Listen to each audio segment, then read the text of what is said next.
자, 오늘은 우리가 현장에서 이제 주로 우리 역사 문화를 체험을 했고, 오늘은 또 이렇게 강의실에서 한 번은 정리를 하면 여러분에게도 도움이 많이 돼서 이런 특강을 준비했습니다. 자, 오늘 특강을 해주실 분은 대한사랑의 이제 교육위원이면서 연수원장이면서 또 한류를 전 세계에 퍼뜨리는데 공헌을 좀 많이 했어요. 그래서 카페를 운영하면서 한류 열풍 사랑이라는 카페를 통해서 대한민국에서 한류에 대한 이런 SNS에서 논의를 많이 불러일으킨 또 장본인이기도 합니다. 자, 오늘 1시간 정도 이렇게 하면서 우리 역사 문화를 좀 체계적으로 이렇게 소개를 해드릴 거예요. 자, 박찬하 의장님을 큰 박수로 맞이해 주시기 바랍니다. 네, 안녕하세요. 방금 소개받은 박찬화입니다.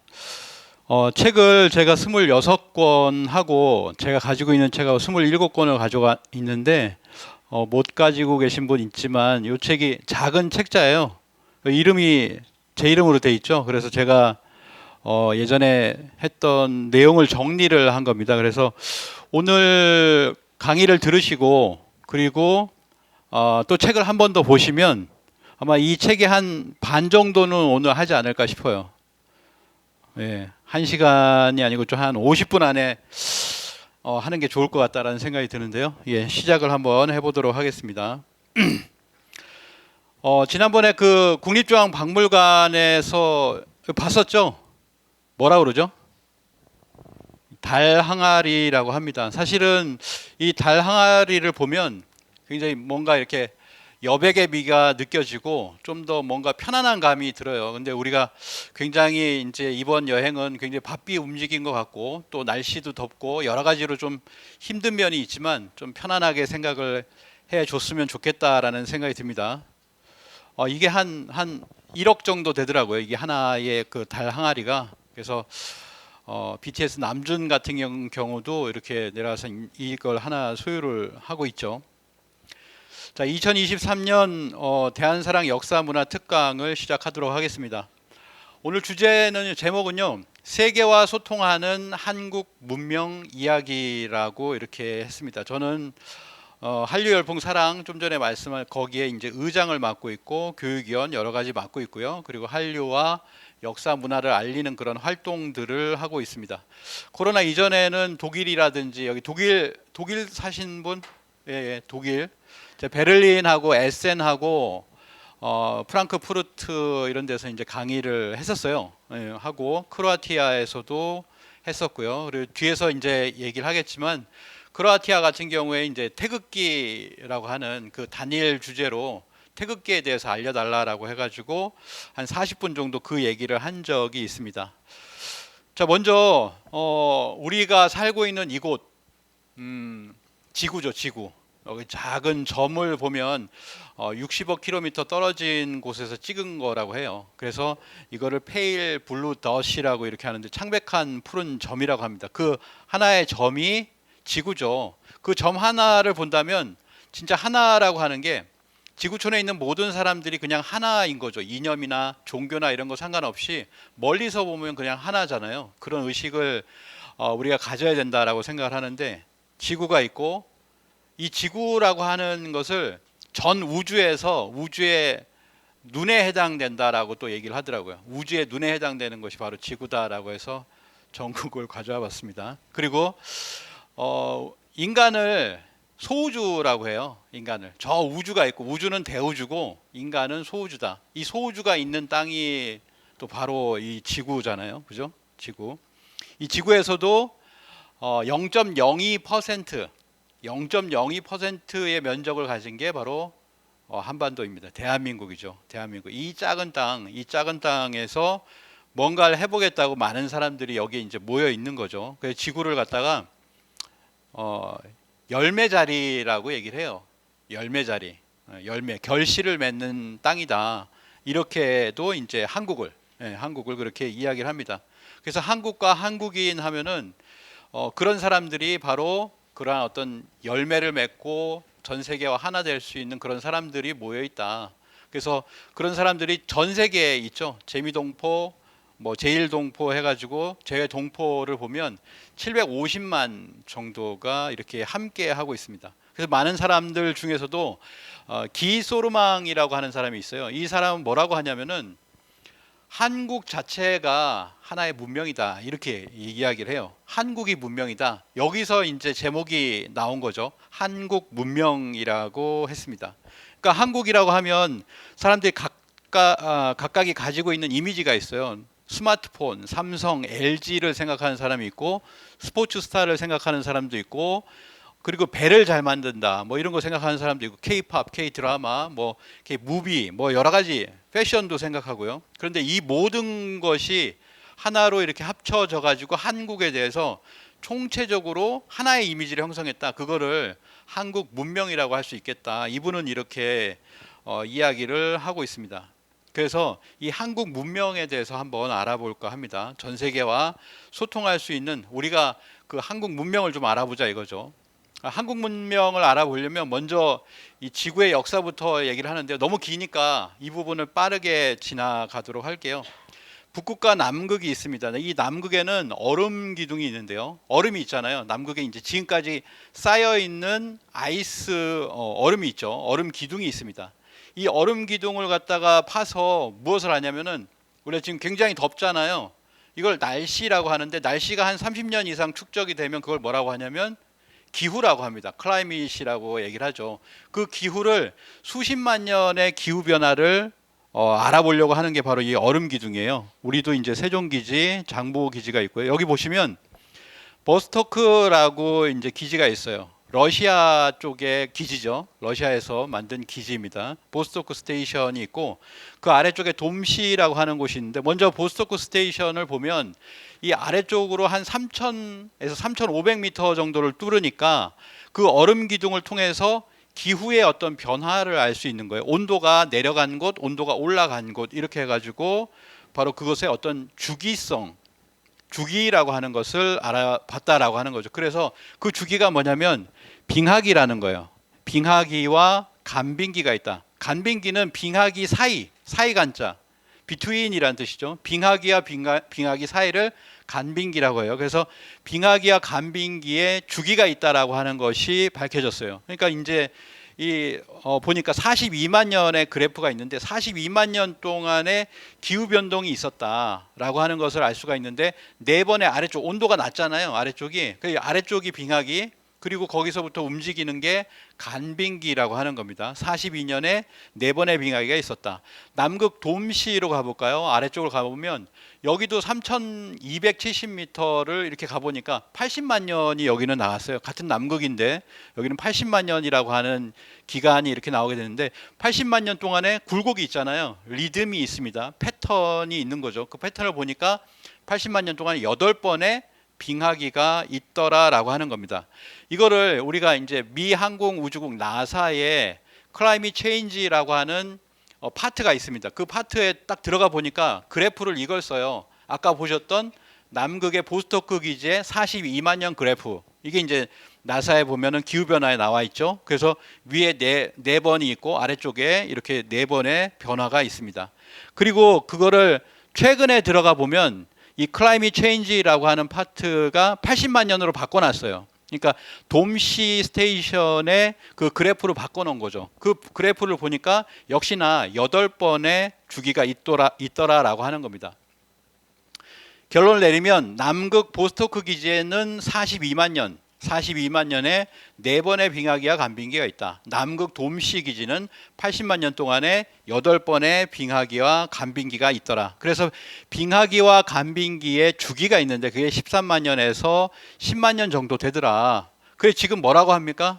지금의 기후 우리가 겪고 있는 이 기후 온도를 갖다가 학자들이 전문가들이 이렇게 얘기해요. 12만 년 만에 진짜 뜨거운 그 지금 여름 기후를 맞이했다. 뭐 이런 식으로 얘기하거든요. 12만 년.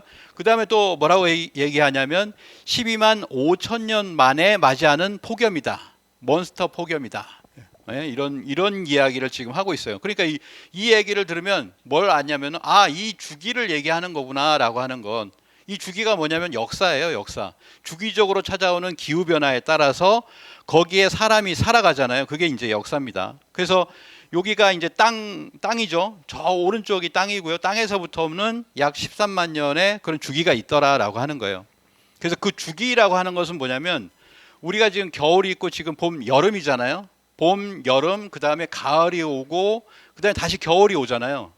겨울이 오는데 이것처럼 뭐가 있냐면은 빙하기라고 하는 것이 어떤 겨울처럼 계속해서 반복적으로 오더라. 그 다음에 뭐가 있냐면 간빙기가 있어요. 간빙기라고 하는 주기가 또 봄, 여름, 가을처럼 오더라라고 하는 겁니다. 그래서 실제로 빙하기가 지난 다음에 뭐냐면 인류가 살 수 있는 시기에 출현하는 거예요. 우리가 나온 겁니다. 인류가.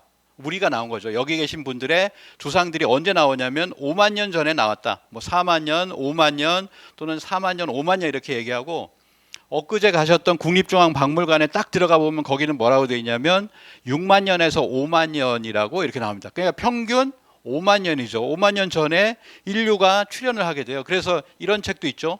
다시 보는 인류의 지금 현생 인류, 우리들의 5만 년의 역사라고 하는 것을 이야기합니다.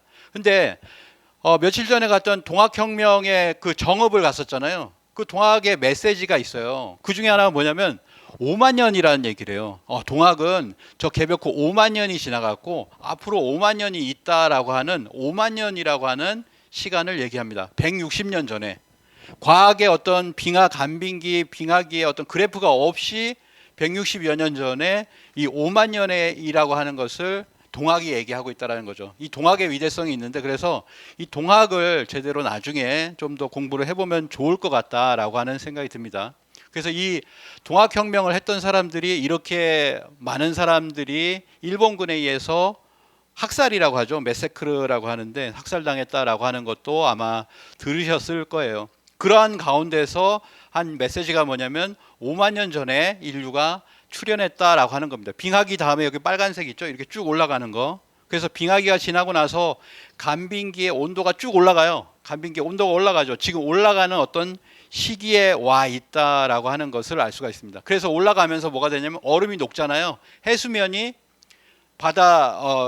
해수면이 올라가요. 그래서 원래는 이게 12,000년 전이에요. 그때는 뭡니까? 한국이 중국하고 붙어 있어요. 일본하고 붙어 있어요. 이렇게 붙어 있었던 때가 12,000년 전까지는 한국이 붙어 있었다라고 하는 거예요. 중국하고도 이렇게 서로가 이제 붙어 있고 그러다가 이것이 떨어져 나갔다. 12,000년 전에 빙하기가 완전히 끝나가면서 그러면서 뭐냐면 여기에 물이 들어오죠. 바닷물이 이렇게 들어오면서 따뜻한 난류가 이렇게 들어오기 시작을 합니다. 그러면서 뭐가 생기냐면 머드 플래시라고 해서 갯벌이 생겨요. 왔다 갔다 하니까 여기서 갯벌이 생깁니다. 그 갯벌 중에서 전 세계 최고로 좋은 갯벌이 뭐냐면 서해 갯벌, 우리나라의 서해 쪽의 갯벌, 그 다음에 여기 보시면 캐나다, 미국 동부 아마존하고 북해 연안이 있어요. 그 중에 하나 보면 북해 쪽이 있죠. 독일에 있으신 분은 거기에 와던해의 갯벌이 이렇게 있어요. 그 다음에 브라질 한번 손 들어봐 주시겠어요? 브라질에서 오신 분? 네. 브라질에 이런 아마존강에 똑같은 이런 갯벌이 있습니다. 갯벌이 있죠.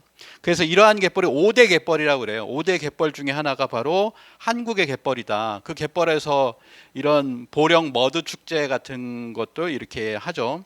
그 다음에 뭐냐면은 이 갯벌에 이제 철새들이 찾아와요. 시즈널 버드라고 하나요? 그래서 철새들이 찾아와서 뭐 이런 멀리서 찾아오죠. 어디서 찾아오냐면 저기 호주와 그다음에 뉴질랜드에서 철새들이 이렇게 쭉 이제 이동을 해갑니다. 이동을 해서 우리의 어떤 갯벌로 이렇게 오게 되는 거예요. 그냥 연관을 한번 시켜봤습니다. 호주에서 오신 분, 호주.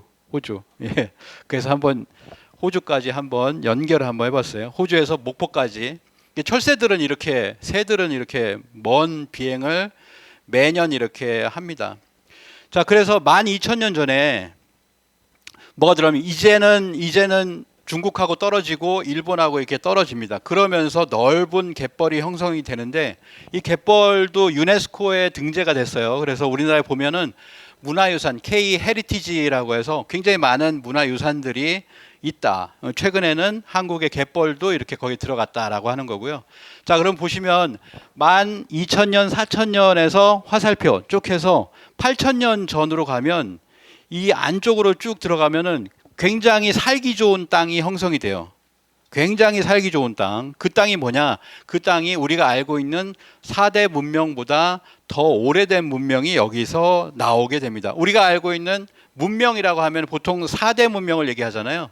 4대 문명이라고 얘기하는데 메소포타미아, 이집트, 그리고 인더스, 그다음에 이제 차이나 문명이라고 해서 황하강 또는 양자강 쪽의 문명 이렇게 얘기해 가지고 네 개의 저기 왜 뒤로 가 있지? For ancient civilization 이렇게 네 개가 있습니다. 이렇게 알고 있잖아요. 근데 그거보다 더 오래된 것이 어디에 나오냐면 이렇게 한반도가 있어요. 그 위쪽에서 위쪽에 보면은 저 부분에 한국 문명이라고 할 수 있다. Ancient Korea Civilization이라고 할 수 있다라고 하는 거예요. 이것이 여기에 이제 생깁니다. 이거를 갖다가 뭐라고 하냐면 홍산 Civilization, 홍산 문화, 홍산 컬처라고 그래요. 홍산 문화. 홍산이란 산이 여기에 이렇게 있어요. 또 이 만리장성 바깥에 또 하나 뭐라고 하냐면은 요하라고 하는 강이 흐르기 때문에 요하 문명이라고 합니다. 요하 문명, 홍산 문화 또는 요하 문명이라고 해요. 물이 풍부하고 습한 기후고 살기 좋은 땅이 형성이 되었다라고 하는 거예요. 여기에서 문명이 나오게 돼요. 그래서 이거를 중국에서 전 세계에서 이제 제5의 문명이다. 4의 문명이 있었잖아요. 4개의 문명이 있는데 제5의 문명인데 이것이 더 오래되었다라고 하는 얘기를 합니다. 4대 문명보다 더 오래되었다. 위에 보면은 이제 4대 문명이 있죠. 하나, 둘, 인더스 문명 뭐 이렇게 쭉 해가지고 맨 아래쪽에 5대 문명으로서 가장 오래된 문명이 있다라고 하는 거예요. 9,000년 전부터 해서 4,000년 전까지의 문화가 나오고 있다라고 하는 겁니다. 이거를 홍산 문화, 요하 문명 또는 발해연안 문명이라고 하는데, 자, 이것이 한국의 조상들, 코리안 앤시스터, 우리의 조상들에 의한 근거가 있다. 근거 쭉 나열돼 있는데 이거는 뭐 나중에 공부를 해보시면 돼요. 근거가 굉장히 많다라고 하는 거죠. 근거를 몇 가지 됐냐면 여기서는 23가지를 됐습니다. 그래서 20몇 가지의 근거가 있다. 여기가 한국 문명이라고 하는 거. 중국의 문명이라고 주장을 하지만 그게 아니라고 하는 거예요. 아니다. 그래서 그거를 이제 뭐 복기대 교수도 그렇게 얘기하고 뭐 이런 분도 얘기하고 또 윤명철 교수 뭐 이런 교수들이 전부 다 이 홍산문화 요하문명은 우리와 관련이 있다. 한국인과 관련이 있다라고 하는 이야기를 하고요. 사라 넬슨 같은 분도 이 홍산 문화는 한반도의 삶과 동일하다. 한국과 완전히 같다. 이렇게 이야기를 하고 있는 거죠. 그 다음에 이제 우시라 교수라고 있어요. 우시라 교수가 얘기하는 것도 이 홍산 문화, 요하 문명의 주인공이 우리와 연결된다라고 이렇게 이야기하면서 여기 이쪽이 이제 한반도잖아요. 이쪽이 이제 중국 쪽인데 A자 보이시죠? A로 이렇게 돼 있죠. 이게 동일한 문명이다. 같은 문화권이다라고 하는 A자형 문명이다. 이런 이야기를 씁니다. 또 하나는 이형구 교수라고 있는데 이분은 뭐라고 하냐면 발해연안 문명이다 이렇게 이야기를 해요. 발해연안이라고 하는 건 뭐냐면 자 우리나라를 보면은 우리나라 오른쪽을 뭐라고 그래요? 이스트시 동해라고 그래요. 그리고 왼쪽을 웨스트시라고 서해라고 그래요. 그 서해보다 위쪽을 뭐라고 하냐면 발해라고 합니다. 발해. 이 발해 부근에 이렇게 있는 문명을 발해연안 문명이다 이렇게 이야기를 합니다. 자 이거를 우리가 이미 다 사실은 좀 배우신 거예요. 국립중앙박물관 가셨죠? 거기에서 뭘 봤냐면은 빗살무늬 톡이라는 걸 봤어요. 빗살무늬 톡이 여기 자기가 나오시는 분 있죠. 요게 이제 빗살무늬 톡이죠. 빗살무늬 톡이 하나는 이제 머리빗이다. 아니다. 그게 아니라 빗 라이트다 이렇게 이야기를 했죠. 그래서 가장 오래된 빗살무늬 토기가 있고 이 왼쪽에 있는 게 국립중앙박물관에 있는 거고 오른쪽이 지금의 아까 홍산문화 요하문명이라고 하는 그곳에 있는 빗살무늬 토기. 그래서 뭐냐면 자 여기에 보시면 흥룡와라고 하는 토기가 있어요. 빗살무늬 토기가 있고 사해라고 하는 곳이 빗살무늬 토기가 있고 강원도에 고성이라는 곳에 빗살무늬 토기가 있는데 같다라고 하는 겁니다. 같다라고 하는 거예요. 그것이 우리나라의 빗살무늬 토기가 가장 오래되었고 8,000년 그리고 이게 쭉 올라갈수록 6,000년, 5,000년, 4,000년 해가지고 그렇게 가는 거예요. 그렇기 때문에 우리에서 이렇게 바깥으로 이렇게 갔다. 우리의 어떤 상품이 그래서 오동석 작가님이 이걸 최초의 한류다라고 박물관에서 설명을 했었어요. 그리고 아래쪽을 보면 이거는 8,000년 전에도 이런 디자인 감각이 있었다라고 하는 것을 얘기를 합니다. 그러면서 저 아래쪽에서 보면 이게 햇살, 하늘의 어떤 햇살의 어떤 모양이다라고 하는 것을 이야기를 하는 거죠. 그래서 빗살이다, 햇살이다 이런 이야기들을 했던 거죠. 또 하나는 뭐냐면 고래를 한번 볼게요. 그 다음에 처음에 들어갈 때 박물관에서 울주 대곡리 방구대 암각화를 봤죠. 60여 고래가 있었어요. 그리고 고래를 잡는 사람들도 있었고 이렇게 있죠. 자, 여기 보시면 이 고래 위에 아래쪽을 보면 울산 방구대 암각화예요. 그리고 위쪽을 보면 러시아입니다. 러시아의 잘라부르가라고 하는 곳의 암각화 똑같은데 왼쪽에 고래 여기 써 있죠. Whales on the left 써 있죠. 왼쪽에 고래, 오른쪽은 뭐냐면은 육상의 동물들이 이렇게 그려져 있는 구조.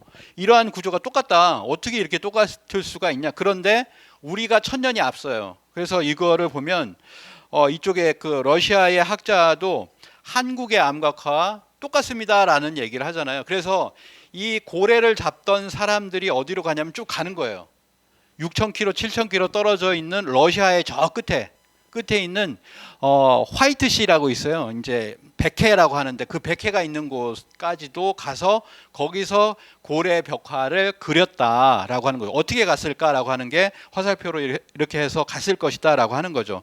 이게 뭐냐면은 빗살무늬 토기 아까 보셨죠. 빗살무늬 토기가 가는 그거하고 그 다음에 고래잡이로 이렇게 가는 게 거의 비슷한 연대, 비슷한 시기에 이렇게 고래를 잡는 빗살무늬 토기인 뭐 이렇게도 볼 수 있는 거예요. 그래서 연구를 해볼 필요가 있다라고 하는 거죠.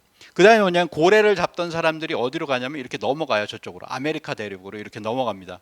고래를 잡던 사람 이거 웨일 로드라고 이렇게 이야기하는 그 웨일 로드도 있고요. 그 다음에 그 7,000년 전에 배가 있었다. 이 벽화에 보면은 배가 있잖아요. 고래 잡는 배가 있어요. 근데 거기에 사람이 몇 명 있습니까? 세 보면 12명 정도가 있죠. 12명 정도가 타고 있고 이런 배가 7,000년 전에 있었다라고 하는 거죠. 그래서 안으로 국립중앙박물관 안으로 들어가 보니까 경남 창녕 비봉리 목선이라고 해서 8,000년 전에 배가 있더라라고 하는 거예요. 배를 보셨죠? 그래서 이제 배의 어떤 모형을 아마 보셨을 겁니다. 그거를 다른 박물관에서는 뭐라고 써놨냐면 이건 국립중앙박물관이 아니라 다른 데는 세계 최초의 배다. The World's First Boat라고 이렇게 분명하게 이야기를 해놨어요. 그게 어디냐면 여기에요. 울주 방구대 암각화가 있고요. 그 옆에 왼쪽 아래쪽으로 내려가면 창녕, 비봉리, 목선이 있습니다. 그러니까 여기가 배가 한반도 남쪽에 배가 이렇게 형성이 되었었다라고 하는 것을 알 수가 있죠. 예. 이거 뭐지? 이 화면이 이 화면이 아닌데. 여기까지 할까요? 나왔어요? 자, 그래서 끝내려고 했는데 이게 돼가지고 자, 이게 백제입니다. 백제. 지금은 모르더라도 한 2,000년 전에 백제가 있어요. 이 백제도 해양 대제국이었다라고 하는 거고 가야가 있습니다. 가야도 보면 이렇게 멀리까지 배를 타고 나갔어요. 우리 예로부터 배를 만들었으니까. 가야도 보면 우리가 알고 있는 가야는 저기 조그만데 그게 아니라 해양 국가예요. 그래서 실제로 일본이라고 알려져 있는 저 큐슈까지도 가야였다. 뭐 이렇게 보시면 되겠고 가야인이 이렇게 배를 만들고 배에서 살았다라고 하는 거. 반크 아시죠? 사이버 외교 사절단 반크인데 반크의 지도를 보면 거꾸로 보는 지도. 이게 한국이 있잖아요. 거꾸로 보면 일본이 이렇게 있어요. 그러니까 우리가 저 바다로 먼 바다로 나가면 되겠구나. 예로부터 이렇게 나갔었다라고 하는 거죠. 그래서 실제로 배를 지금도 잘 만들잖아요. 전 세계에서 배를 만드는 10대 조선소 중에서 7개가 한국에 있다라고 하는 겁니다. 그리고 지금도 세계 시장에 이 배를 만드는 거에 있어서 뭐 1위를 하거나 2위를 하거나 이렇게 하고 있다라는 거예요. 자, 또 하나는 뭐냐면 이 빗살무늬 토기와 함께 아까 딱 원래 국립중앙박물관은 가면 오른쪽에 뭐가 있냐면 저게 있어요. 저걸 안 보고 지나갔는데 이게 귀걸이입니다. 귀걸이. 옥으로 된 귀걸이에요. 귀걸이입니다. 그래서 뭐가 있냐면은 이렇게 아까 보셨던 빗살무늬 토기가 나왔던 흑룡화 사해라고 하는 홍산 문화와 강원도 고성에서 똑같이 뭐가 나왔냐? 바로 귀걸이가 나왔어요. 옥으로 된 귀걸이. 여기 보시면 귀걸이잖아요. 여기다 이제 귀를 거는 거예요. 귀를 거는 귀걸이가 나왔다라고 하는 거죠. 그래서 이 귀걸이가 어떻게 됐냐면 뒤로 갈수록 발전을 해요. 그래서 귀걸이의 형태가 그대로 있고 그쪽 아래로 이렇게 느려뜨려서 더 멋진 금으로 된 귀걸이를 신라 때는 이렇게 만들었습니다. 그래서 우리가 보시면 금관을 갔잖아요. 근데 이제 금관을 쓰고 그 다음에 뭘 하냐면은 자, 이 금관도 보면 전 세계에서 금관이 12개, 13개 가장 많다고 그랬죠. 신라 6개, 가야 2개, 그리고 고구려 하나, 그리고 나머지가 이제 3개가 금관이 나머지예요. 수메르, 사르마트, 틸리아 테페 그래가지고 이 3개의 금관이 이렇게 있습니다. 근데 금관을 쓰고 뭐냐면은 귀에는 이제 귀걸이를 하잖아요. 금 귀걸이, 금 허리띠 이렇게 해가지고 황금 인간의 어떤 모습을 이렇게 보여주는 거예요. 그러니까 실제로 신라는 그래서 황금의 나라였다. 신라관을 가보시면 아시겠지만 거기 황금으로 가득 찼잖아요. 그것을 이렇게 보시면 될 것 같아요. 그래서 이 귀걸이를 보면 귀걸이가 있었던 흥룡화 사회와 고성, 그러니까 하나의 문화권이다. 동일한 어떤 문화의 영역이다라고 하는 걸 알 수가 있고, 빗살무늬 토기도 역시나 흥룡화 사회 고성, 그래서 똑같은 문화권이다. 하나의 똑같은 사람들이 살았다라고 하는 거죠. 자, 그게 언제냐면 8,000년 전부터였으니까 우리가 원래 살던 그때를 환단국의 문헌을 보면은 환국이라고 나와요. 삼국유사를 봐도 환국이라고 나옵니다. 환인의 나라 환국이 있었고 거기서 환웅을 보냈다라고 하는 거죠. 태백산으로 보냈다라고 하는 겁니다. 그래서 그곳이 어디냐면 바로 지금의 어떤 문명으로 봤을 때 아까 발해의 연안에 있는 그런 어떤 문명이다라고 하는 건데요. 자, 여기에 뭐가 있었냐면 환국에서 그 다음에 이 배달국이 있었습니다. 배달국 6,000년 전쯤에 배달국이 있었고요. 거기에 18명의 환웅천왕이 통치를 했다. 1565년 동안에 지속이 되었다라고 하는 거예요. 이분들이 바로 18명의 환웅천왕입니다. 커바란 환웅, 거불리 환웅, 우야고 환웅, 모사라 환웅, 태우이 환웅 쭉 해가지고 18번째 거불단 환웅까지 이렇게 있었다는 거예요. 그래서 우리가 알고 있는 삼국유사에 보면 환웅이 나오셨다, 하늘에서 환웅이 내려왔다라고 했지, 그 환웅은 누구냐면 초대 1대 거발환이라고 하는 환웅을 이야기하는 겁니다. 그래서 삼국유사 고조선기, 우리 자료집에 있죠. 삼국유사의 고조선기를 보면 뭐라고 나오냐면 환웅천왕이 3,000명의 무리를 거느리고 3,000명을 데리고서 태백산으로 내려와서 거기에 도시를 건설했다. 그 도시를 이제 시티 오브 디바인이라고 합니다. 신시, 시티 오브 가드 이렇게 얘기를 하죠. 신시라고 하고, 그리고 거기에 그분이 바로 환웅천왕이시다라고 하는 거예요. 신단수에 내려왔다라고 했죠. 린덴바움. 그래서 이렇게 이 삼국유사 고조선기라든지 이런 데 보면은 환웅이 있고, 그리고 신시라는 도읍이 있고, 배달이라는 나라 이름이 있고, 그리고 그 나라를 건설한 메시지가 있고, 이게 어떻게 나라가 아니냐. 근데 지금의 어떤 학계에서는 이걸 아직까지 인정하고 있지 않다라고 하는 거죠. 그래서 환웅천왕이 3,000명을 데리고서 어디서부터 오냐면은 저 바이칼, 러시아에 보면 바이칼이 있죠. 바이칼 호수에서부터 이게 쭉 내려옵니다. 고대 한국인들이 3,000명의 무리를 데리고서 저 백두산이 있는 태백산으로 내려오기 시작한다라는 거예요. 그래서 한국인, 여기 계신 분들은 모두 어떻게 보면은 이렇게 볼 수가 있어요. 뭐냐면은 환웅천왕이 데리고 온 3,000명의 무리에서 퍼져나간 사람들이다. 우리가 이제 뿌리를 찾아가지고 족보 박물관을 가고 거기에서 우리의 위에 뿌리를 쭉 갔지만 그 족보라고 하는 걸 만들기 이전에도 우리의 뿌리가 있을 거잖아요. 그 뿌리로 가보면 한국인들은 환웅천왕까지 닿을 수 있다. 바이칼 호수가 있죠. 그래서 실제로 DNA를 보면 DNA 조사를 해보니까 바이칼에서부터 유전자 DNA가 이렇게 같더라라고 하는 것이 이렇게 밝혀지기도 하였습니다. 다시 한번 거꾸로 보시면 저 아래쪽에, 여기 아래쪽이 바이칼이에요. 바이칼에서부터 이렇게 쭉 이주를 했다라고 하는 것을, 그게 왜 이주를 했냐라고 하면은 결국에는 기후 때문이죠. 클라이밋 체인지 때문입니다. 그래서 6,000년 전에 어떤 기후 변화가 있어가지고 그때 이동을 했다라고 이렇게 보시면 될 거예요. 그래서 이동을 한 곳이 배달국이고, 여기 18명 환웅천왕이 1565년, 그리고 이어가지고 단군조선, 우리가 알고 있는 고조선의 47분의 단군이 통치하는 2096년이 있었다라고 하는 거예요. 그래서 실제로 우리가 일제 식민지를 겪었잖아요. 식민지를 겪었을 때 우리의 역사를 그렇게 말살하려고 했는데 그때 독립운동을 했던 독립운동가들이 우리 역사를 지키고 그리고 발굴하려고 했어요. 그래서 발굴한 것이 뭐냐면 한 명의 단군이 아니더라.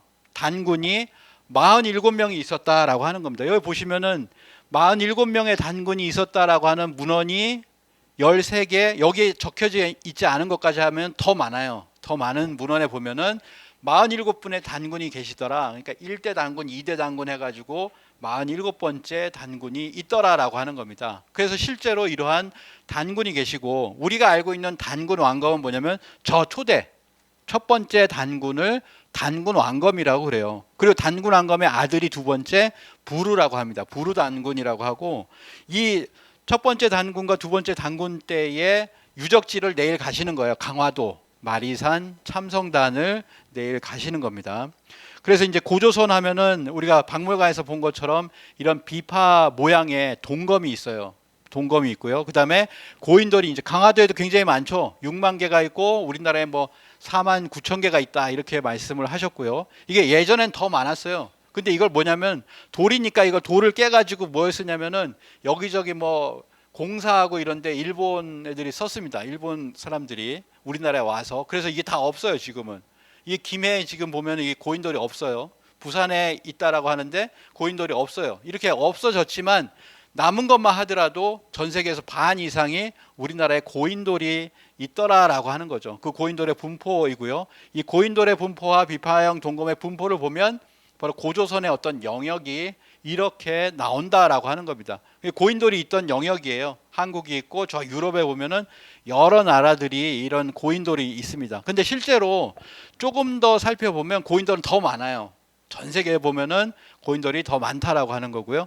여기는 어디인가요? 프랑스죠. 프랑스에 보면은 뭐라고 하더라? 까르나기인가요? 예, 여기 보면은 고인돌이 한 3,000개 이상의 고인돌과 같은 이렇게 세워져 있는 돌들이 이렇게 있습니다. 여기가 프랑스예요. 프랑스에 이렇게 굉장히 유럽에서는 그 중에서 고인돌이 가장 많은 곳이 바로 프랑스다. 그리고 이제 영국은 또 다른 돌 문화죠. 큰 거성 문화로서 이런 스톤헨지 같은 것이 있죠. 그래서 우리가 알고 있는 고인돌을 영어로 표기를 할 때 뭐라고 합니까? 돌먼이라고 하잖아요. 돌먼. 근데 우리는 작은 돌을 갖다 뭐라고 그래요? 돌멩이라고 하거든요. 돌멩이.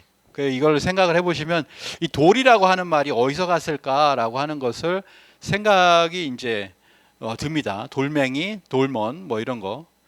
자, 그래서 정리를 하면 빗살무늬 토기가 있는 문화권이 있죠. 그 다음에 고인돌이 있는 곳이 있어요. 그 다음에 좀 이렇게 돌을 갖다 갈아가지고 쓴 겁니다. 이 양쪽을 갈아가지고 좀 잘 쓸 수 있는 돌, 세석기라고 해가지고 세석기가 있고 그리고 그림을 그리는 그런 채도 문화권 이것이 있어요. 그래서 이걸 4대 문화라고 하는데 이 4대 문화권이 전부 다 한 곳에서는 다 나와요. 그게 어디냐? 고인돌과 그 다음에 빗살무늬 토기, 그 다음에 이 그 세석기, 그 다음에 채도가 전부 다 나오는 곳이 어디냐? 여기입니다. 여기 전 세계에서 유일하게 이 4개가 전부 다 나오는 곳이 어디냐? 한반도하고 만주. 우리가 만추리아라고 하는 한반도 위쪽이죠. 거기까지가 인류 고대 문화의 시작점이다. 라고 이제 얘기할 수 있는 그런 어떤 유적들이 이렇게 나왔다라고 하는 거예요. 자, 이런 건 아마 처음 들어보셨을 거라고 생각합니다. 왜냐하면 우리가 역사가 많이 왜곡돼 있어요. 식민지를 겪고 그 이전에는 또 중국이 동북공정을 하고 해가지고 많이 왜곡돼 있어서 우리가 이러한 역사를 잘 모른다. 그래서 또 하나는 뭐냐면 단군을 신화로 알고 있는 거예요. 단군은 신화가 아닌데 이런 식으로 알고 있는 거죠. 곰과 호랑이 나오는 이 이야기는 알고 있잖아요. 근데 이거는 뭐냐면 토템이라고 하는 겁니다. 토템. 곰을 상징으로 한 그런 어떤 족속이 있고 호랑이를 상징으로 한 족속이 있고 이런 거와 마찬가지예요. 유럽은 이제 곰 문화가 있는 것처럼 환웅천왕에게 곰과 호랑이가 찾아간 것이 아니라 곰을 토템으로 한 족속이 찾아가고 그다음에 호랑이를 토템으로 한 족속이 찾아가서 환웅천왕님과 함께 살고 싶습니다라고 한 거예요. 그래서 이 사람들을 그러면은 진짜 참된 인간이 되게 해주겠다라고 해가지고 수행을 시키는 거예요. 메디테이션을 수행을 시키는데 이 뭐냐면은 호족 같은 경우에는 뭐냐면 이걸 참지를 못했다. 21일을 시키고 또 100일을 시키고 하니까 거기다 마늘과 쑥만 주고 그렇게 수행을 하라고 하니까 명상을 하라고 하니까 그걸 못하겠다 하고 뛰쳐나가 버리는 거예요. 근데 웅족은 참았어요. 웅족은 참아서 그래서 환웅족과 함께 살게 되었다라고 하는 겁니다. 이런 유물들이 나왔잖아요. 그게 실제적으로 요 왼쪽을 보면은 남신상이라고 해서 남자가 이렇게 휘파람을 부는다고 이제 중국에서 학자들은 얘기하는데 그게 뭐냐면 만트라라고 해서 주문을 외고 있는 모습이에요. 수행을 하고 있는 모습이고 오른쪽은 뭐냐면 가부좌를 하고 있고 손을 공손히 하고 있고 그리고 수행을 하는 듯한 모습이다. 이게 어디서 나왔냐? 우리가 지금까지 얘기해왔던 그 홍산 문화라고 하는 곳에서 어느 지점에서 딱 이 여신이 나왔다라고 하는 거죠. 이 여신 문화가 수용되는 곳이 우리나라밖에 없어요. 우리나라의 문헌 기록 책에만 이 내용이 나온다라고 하는 거예요. 그래서 환국이 3301년이 있었고 그리고 배달국이 1565년이 있었고 그걸 이제 지나서 우리가 알고 있는 고조선 그게 2096년 이렇게 해서 약 7,000년의 역사가 있었다라고 하는 겁니다. 그래 배달국이 있었고 배달국에는 커바란 환웅 때 그때 이야기가 뭐냐면 아까 웅족과 호족이 찾아왔다라고 하는 게 바로 그 배달국 초기의 어떤 역사였다라고 하는 거예요. 이게 쭉 이어지게 되고 마지막에 쭉 해서 18대 환웅 때의 환웅이 단군 앙검의 아버지가 되는 거예요. 단군 앙검의 아버지가 이 18대 환웅이 됩니다. 거불단 환웅이 단군 앙검의 아버지로서 이제 단군 조선으로 이제 이어지는 거예요. 2096년 47분의 단군이 계셨다라고 하는 거죠. 그 초기의 역사 아까 말씀드린 대로 그게 바로 초대 단군 왕검의 마리산 참성단이다라고 하는 거죠. 이 7,000년의 역사가 우리가 이제 잃어버렸다라고 하는 겁니다. 그래서 원래 이 환단국에 의하면 9,000년 한민족사의 어떤 맥이 있어요. 환국에서 배달로 배달해서 조선으로 조선에서 북부여로 북부에서 고구려 백제 신라잖아요. 그리고 이제 발해라고 하는 대진국 후신라 그다음에 고려 조선 대한민국 북한으로 해가지고 지금까지 9번을 변해왔습니다. 근데 지금의 어떤 역사를 배우는 게 어떠냐면 환국 없애버리고 배달 없애버리고 그리고 단군 조선이 있는데 단군 조선에 초대 단군 앙검 잠깐 얘기하다가 신하다.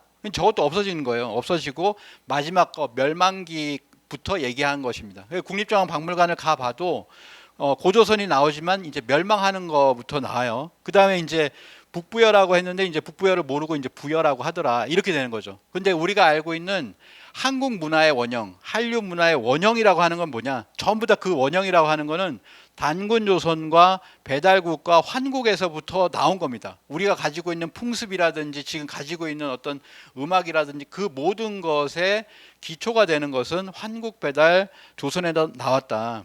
그래서 우리가 알고 있는 이 제 책에도 이제 천부경이 맨 처음에 나오고 자료집에도 나오고 이 천부경이라고 있는데 그게 이제 천부경이 나오고요. 그 다음에 이제 태극기가 있죠. 우리가 알고 있는 태극기.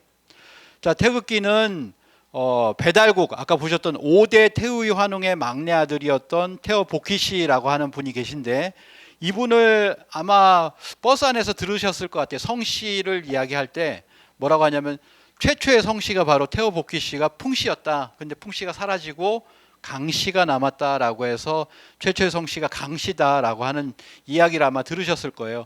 원래 성을 먼저 쓰셨던 분은 5,400년 전에 태어 복희씨였다는 거죠. 이분이 이제 팔계를 그리셨는데 이 팔계라고 하는 거는 고구려 벽화에도 보면 이렇게 나오잖아요. 문왕 팔계가 나오는데 복희씨가 그린 팔계가 이렇게 돼요. 팔계가 있는데 팔계 중에서 4개가 있죠.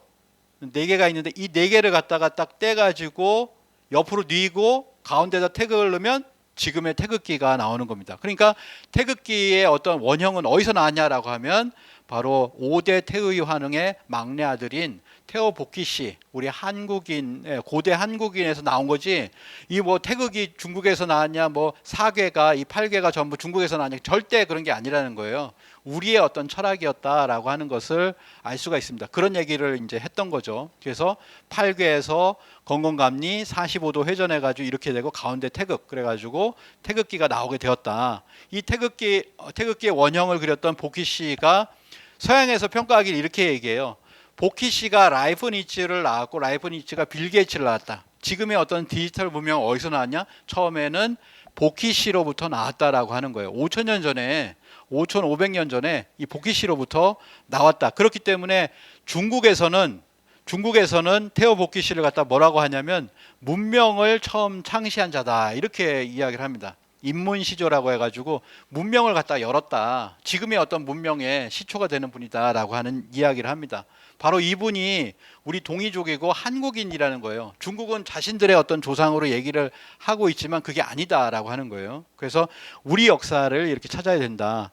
자, 금속 문명을 한번 보도록 하겠습니다. 배달국에 보면은 14번째 환웅이 있어요. 자오지 환웅이라고 하는데 이분을 치우천왕이라고 해요. 오동석 작가님 몇 번을 얘기하셨을 텐데 14번째 자오지 환웅 천왕입니다. 월드컵 때 보면 우리가 이게 2002년이었죠. 아마 태어나실 때라든지 아마 전일 텐데 그 이후로도 많이 이 깃발을 지금도 흔들고 있어요. 이게 치우천왕을 나타내는 거예요. 치우천왕을 나타내는 그런 깃발이고 한국 조폐공사에서 메달을 만드는데 여기 보면 이쪽 오른쪽이 치우천왕이라고 써 있잖아요. 왼쪽이 보면 도깨비 형상을 한 방패 이걸 그려놓고 있어요. 이 치우천왕입니다. 치우천왕 매년 이렇게 메달을 만들어서 전 세계에 판매를 하고 있어요. 4,700년 전에 최초로 쇠를 썼다, 금속을 썼다, 메탈, 금속을 썼다는 거죠. 치우천왕이 쇠를 채취하여서 칼도 만들고 투구도 만들고 갑옷도 만들고 무기를 만들었다라고 하는 거예요.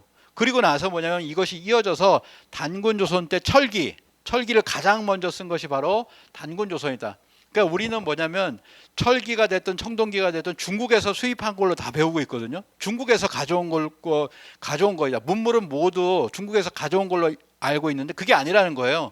우리가 먼저 썼다라고 하는 겁니다. BC 12세기에 썼다. 12세기에 쓰면 중국은 저 BC 7세기에서 8세기예요. 그러니까 우리가 쓰던 거를 가져간 게 오히려 중국이다라고 하는 겁니다. 철기. 이렇게 오래된 철기가 나왔는데 우리가 박물관을 가면 4세기라고 나오거든요.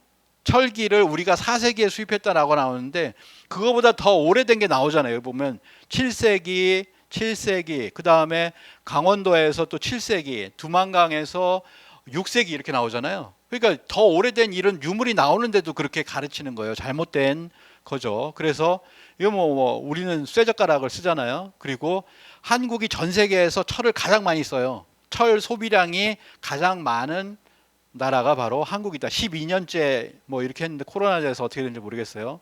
그다음에 이제 쇠를 뭐 세계 최고의 철강 기업도 가지고 있고 우리가 알고 있는 것처럼 이 철기 이전에 바로 단유 새 문경이라고 해서 13,000개의 선을 그렸다라고 하는 이런 선을 그렸던 것이 지금의 반도체 세계 반도체 시장에서도 이렇게 1위를 하고 있는 원동력이 됐다.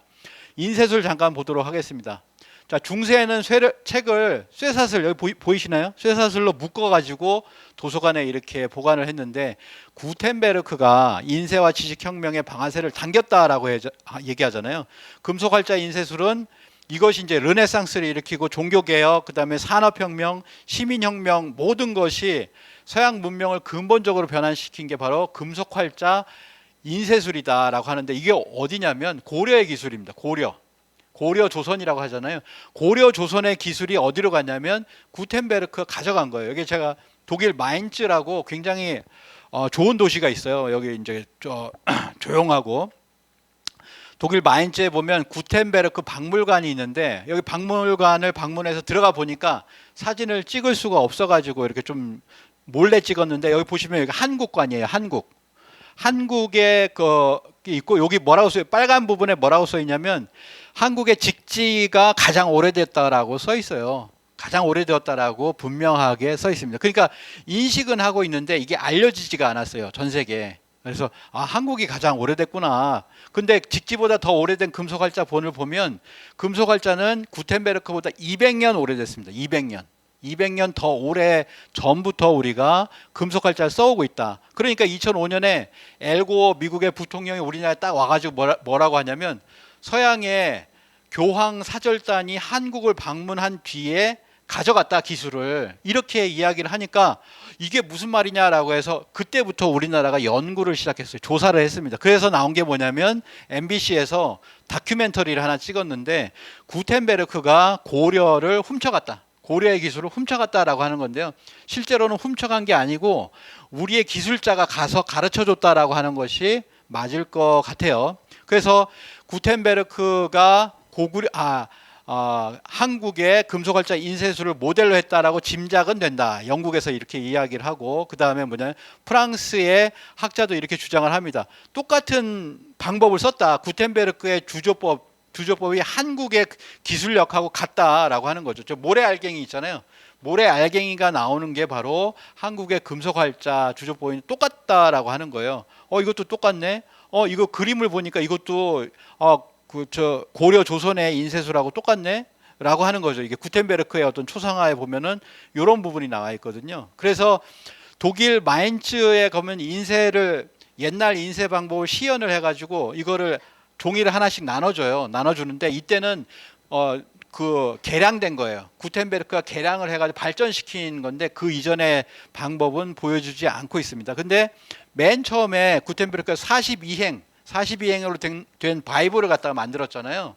그래서 이제 종교개혁으로 이제 가게 되는데, 그때 뭐냐면은 구텐베르크의 신원이 알려지지 않은 사람이 교황에게 소개되었다라고 얘기하거든요. 이 사람이 누구냐? 조선의 기술자가 아니냐, 이렇게 생각되고 있는 거예요. 조선의 기술자가 가서 그게 그냥 배울 수 있는 게 아니다라고 하는 거죠. 그래서 그때 당시에 조선의 기술자가 가서 가르쳐줬다라고 이렇게 볼 수가 있겠다. 왜냐하면 우리는 원래 나무로 썼잖아요. 목판 인쇄술 이후에 500년 동안 발전을 시켜서 금속활자로 자연스럽게 넘어갑니다. 자연스럽게 넘어가거든요. 이거를 3, 4년 만에 구텐베르크가 그렇게 만들 수가 없다, 불가하다라고 하는 겁니다. 그래서 실제로 세계 최초의 목판 인쇄술도 우리나라에 있고 세계 최초의 금속활자 인쇄술도 우리나라에 있더라라고 하는 거죠. 그러니까 이제 미국의 ABC 보도국장도 이렇게 얘기하잖아요. 한국이 인쇄술이 가장 먼저 발달한 나라인데 세계가 잘 모른다라고 하는 거죠. 그렇게 이야기를 합니다. 그리고 뭐냐면은 프랑스에서 병인양요 때, 프랑스가 우리나라를 침공을 했잖아요. 병인양요 1866년에 침공을 했는데 이때 앙리 주베르라는 사람이 있었는데 이 사람이 뭐라고 얘기하냐면 아주 가난한 사람들의 집에도 전부 다 책이 있더라, 한 권씩. 야, 이거 말이 안 된다. 선진국인 우리 프랑스도 집집마다는 책이 없는데 여기는 책이 있더라라고 하는 거예요. 이 책이 뭡니까? 이게 바로 족보예요, 족보. 우리가 족보 박물관에서도 지나가다가 보셨겠지만 이런 판이 있어요. 여기다가 이제 목활자예요. 나무로 된 활자를 갖다 넣는 거예요. 여기다가 나무로 된 한자 하나하나를 넣어가지고 이렇게 해서 족보를 만드는 겁니다. 이런 것들이 있었다는 거예요. 왜냐하면 우리는 목판, 목활자, 나무로 만드는 인쇄술이 엄청나게 발전이 해 있었고, 그리고 금속활자도 발전해 있었지만 금속활자는 이제 왕가에서만 쓸 수가 있었어요. 그래서 그런 부분이 있고, 그래서 조선왕조 실록이라든지 전 세계적인 기록 문화가 나와 있기 때문에 기록 문화에 뭐가 나오냐면 스토리가 나오잖아요. 대장금. 그러면 이걸로 대장금 만들고, 그 다음에 이제 뭐 UFO가 나오는 조선왕조 실록에 기록이 있어요. 이걸 가지고서 드라마 별에서 온 그대의 소재가 되었다, 이런 거죠. 이런 기록물들이 굉장히 많다. 그래서 이제 에드워드 슐츠라고 하는 하와이대 교수는 한국인들이 기록한 역사서의 양이 충격적이다. 너무나 충격적이다. 더 충격적인 사실은 그동안 너무나 많은 역사서를 잃었지만 남은 게 이 정도라 남아있다라고 하는 정도로 이야기를 하고 있습니다. 그러니까 전 세계에서 이 기록문화 유산이 이렇게 많죠. 훈민정음, 조선왕조 실록, 직지심체여조, 승정원 일기 해가지고 쭉 해서 이 기록문화 유산 같은 경우도 4위. 그 다음에 아까 보셨던 뭡니까? 그냥 유산, K 헤리티지라고 해가지고 문화유산도 이렇게 많다. 이게 이제 한국의 어떤 문명이라고 하는 건데요. 이게 근대로 와서 20세기 하고 이제 마치도록 하겠습니다. 한국처럼 극적으로 국가 위상을 높인 나라가 없다라고 하는 겁니다. 이거를 미라클 오브 한 리버라고 하잖아요. 한강의 기적이다. 왜냐하면 우리는 일제 식민지를 겪었고 바로 이어가지고 6.25 한국 전쟁이 터져가지고 완전히 파탄이 났는데 거기에서 뭐 50년 60년 안 돼가지고 한 기적을 지금 일으킨 거예요. 그래서 지금 한국은 선진국이다. 우리는 스스로 선진국을 얘기한 적이 없는데 너 선진국이니까 선진국 역할을 해라. 자꾸 이렇게 압력을 주니까 우리가 이제 스스로 인정하기 시작했어요. 우리는 선진국이구나라고 하는 거죠. 세계 수출 상위 10개국에 들고, 그 다음에 세계 브랜드에서도 10위가 되고요. 군사력도 6위, 7위 정도가 됩니다. 모든 게 그 10위 안에 든다라고 하는 거죠. 그리고 디지털 혁명. 그러니까 이 엘고가 얘기한 게 뭐냐면 한국의 금속활자 인쇄술이 나와서 그것이 이제 서양으로 가서 서양에서 문명을 일으키지 않았느냐. 그게 첫 번째 혁명이고, 두 번째도 뭐냐면은 지금 한국이 디지털 혁명, 디지털 리볼루션을 일으키고 있다라고 하는 거예요. 한국만 미래를 살고 있다. 한국은 SF 영화를 현실에서 볼 수 있는 그런 국가다. 지금도요. 이 통합 교통 시스템이라고 하는데, 트래픽 시스템이 환승이라는 걸 못해요. 유럽 가면은 이게 환승하는 역할을 제대로 아직도 못하고 있거든요. 근데 지금 우리는 카드 한 장으로 버스도 타고 지하철도 타고 그 다음에 자전거도 타고 뭐 다 타잖아요. 이런 것들이 있다라고 하는 거죠. 세계 1위에 뭐 인정을 하는 거예요. 서울 지하철이 있다. 그리고 뭐 이런 거 스마트폰 점유율. 그러니까 사람이 가지고 있는 걸 생각해 보면 몸에 지니고 있는 스마트폰이잖아요. 그 스마트폰도 굉장히 큰 수위를 하고 있고, 그 다음에 보는 거, 집에서 보는 거 세계 TV 시장을 석권하고 있고, 그 다음에 뭐냐면 생활 가전이라고 하는데, 생활에 필요한 모든 가전들이 있어요. 그러니까 뭐 세탁기, 냉장고, 식기, 세척기, 건조기, 뭐 이러한 한 10여 가지 제품이 있는데, 이게 전부 미국에서 1위를 하고 있는 게 삼성, LG다라고 하는 거죠. 현재 미국의 모든 가정은 한국의 삼성과 LG의 제품으로 채워져 있다라고 하는 겁니다. 현대 문명의 어떤 이기들, 이런 게 해서 이 고대로부터 이제 한국의 어떤 문명이다라고 하는 거죠. 여기에다가 우리는 이런 어떤 과학이라든지 이것만 발전시킨 게 아니라 컬처라고 하는데, 최근에는 뭐냐면 코리아 컬처를 합쳐가지고 그냥 컬처라고 해요. K 컬처, K로 된 컬처라고 이렇게도 이제 이야기를 합니다. 그래서 실제로 한류가 2000년도에 이제 한류라는 말이 있었고, 한일 월드컵이 있고, 겨울 연가가 2002년에 방영이 되고, 유튜브가 나오고, 그 다음에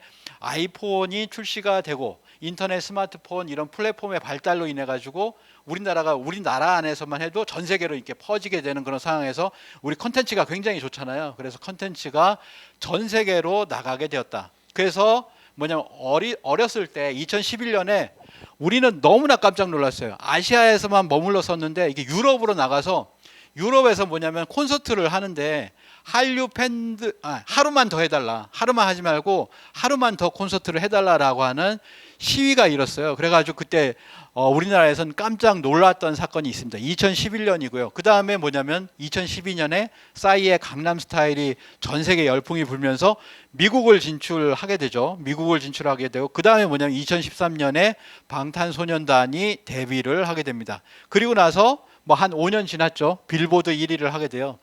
그러니까 빌보드 1위라고 하는 건 뭐냐? 올림픽 금메달, 월드컵 4강이다. 이런 큰 성과다.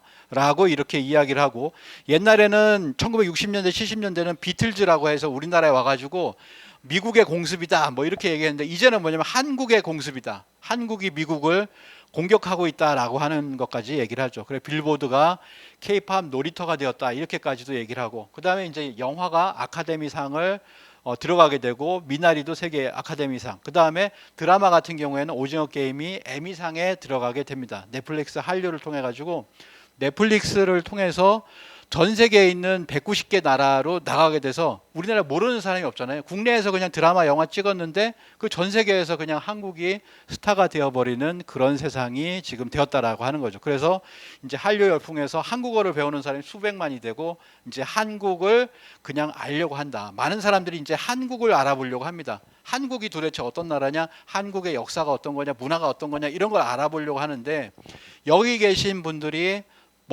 먼저 한국어, 그 다음에 한국의 문화와 역사에 대해서 조금 더 배워봐야 된다라고 하는 거예요. 그것이 지금에는 경쟁력이 된다라고 하는 겁니다. 그래서 우리가 지금 얘기하는 거는 정말 일부분이 있지만, 이게 계기가 되어서 이제부터 진짜 한국의 문화와 역사에 대해서 제대로 이제 공부를 해 보셨으면 좋겠다라고 하는 거고요. 전 세계가 한국을 이렇게 주목하고 있고, 한국 안에 보물이 있는데 너희들이 왜 찾지 않느냐, 이게 서양 사람들이 그렇게 얘기를 하는 거거든요. 한국 안에 있다, 홍익인간 정신 있지 않냐, 너희들은 스피릿도 있다라고 하는 거예요.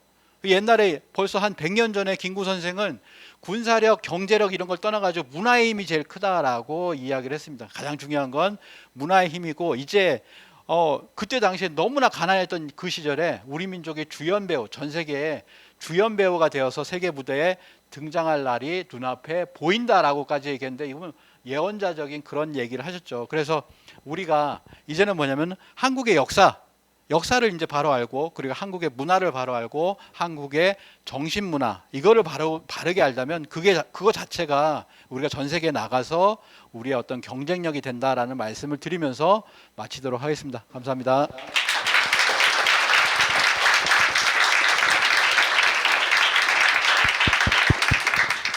네, 고생하셨습니다. 많이 어려웠죠?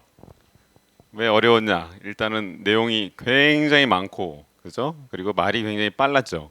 그래서 이제 못 알아들은 친구들도 분명히 많이 있을 거라고 생각을 하는데, 지금 오늘 한 내용은 전 세계 어느 대학에 가서도 들을 수 없는 내용이에요. 여러분도 이제 해외에서 뭐 고등학교 공부하고 대학도 다니고 있잖아요.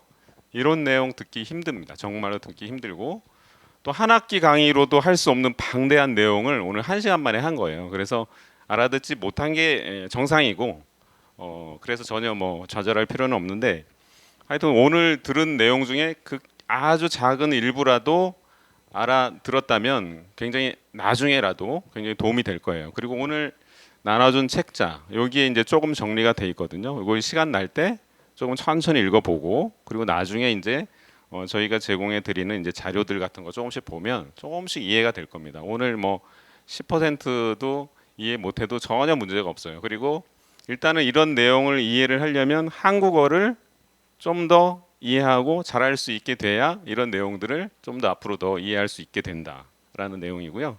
하여튼 짧은 시간에 아까 이제 비행하기부터 고대 역사부터 7,000년, 8,000년 전의 역사, 또 이제 중세 뭐 인쇄술 뭐 이런 것까지 해서 한국이 지금 한류가 엄청나게 성장을 하고 있고 세계 중심 국가가 돼 있는데 돼 가고 있는데, 제가 젊었을 때 여러분 때 나이 때는 전혀 상상할 수 없었던 그 일이 지금 현재 일어나는 거예요. 저 때는 여러분처럼 해외에 나가야지 성공할 수 있다 이렇게 생각했었던 거거든요. 그래서 무조건 유학을 가야 된다. 뭐 대학 가서 졸업해서 무조건 영국이나 미국이나 일본이나 유학을 가서 우리가 선진국의 문화를 배워 와서 해야 그때 성공할 수 있고 우리나라도 발전할 수 있다 이렇게 생각했던 때예요. 국내에 있어서는 전혀 희망이 없다, 비전이 없다 이럴 때였거든요. 근데 지금은 이제 20년, 30년이 지난 이때는 전혀 상황이 달라졌죠. 전혀 일본으로 유학 가고 싶은 생각 전혀 없죠. 우리 때만 해도 일본은 완전 선진국이고 우리는 완전 후진국이었거든요. 한 30년, 20년, 30년 전에.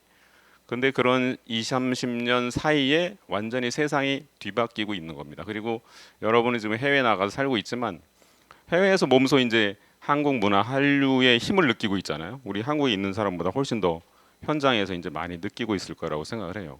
근데 그런 것이 왜 지금 일어나고 있는가? 왜 갑자기 한국이 전 세계의 중심 국가로 떠오르고 있는가? 그러한 이유에 대해서 오늘 약간 얘기를 해준 거예요. 그게 갑자기 그렇게 된 게 아니고 문화적인 저력, 역사적인 그런 근거가 있다라는 것을 맛보기를 이제 보여드린 거죠. 오늘 많이 이해가 안 됐을 수 있지만 그 중에 일부를 조금이라도 느껴보고 앞으로 더 공부할 수 있는 그런 계기가 되길 바랍니다. 자, 오늘 여기서 마칠게요. 고생하셨어요.